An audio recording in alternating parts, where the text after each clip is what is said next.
বিশেষ সিদ্ধান্ত লৈছে যেটো মই আপোনালোকক ক'ব খুজিছো এটো হৈছে অসমৰ স্কুল বিলাকত গ্ৰেজুৱেট টিচাৰ সায়েন্স আছিলে আৰু গ্ৰেজুৱেট টিচাৰ আৰ্টছ আছিলে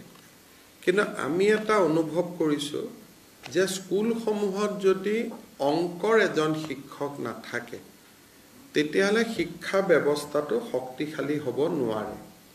আগতে গ্ৰেজুৱেট টিচাৰ সায়েন্স জনে বিজ্ঞানো পঢ়াইছিল অংকও পঢ়াইছিল কিন্তু বহু সময়ত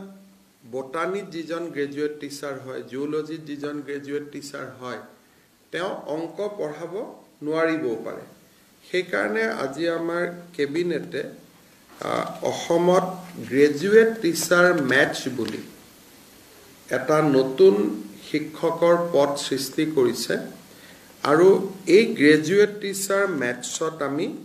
1766 গৰাকী শিক্ষক শিক্ষয়িত্ৰীক নিযুক্তি দিয়াৰ বাবে সিদ্ধান্ত লৈছো অৰ্থাৎ ইয়াৰ ফলত যিসকলে মেথছত অনাৰ্স লৈ বা মেথছত মেজৰ লৈ পাছ কৰিছিল তেনেকুৱা 1766 জন যুৱক যুৱতী নিয়োগৰ সুবিধাও মুকলি হ'ব আৰু সমান্তৰাল ভাৱে আমাৰ বিদ্যালয়সমূহৰ শিক্ষা ব্যৱস্থাত এটা খুব সুন্দৰ প্ৰভাৱ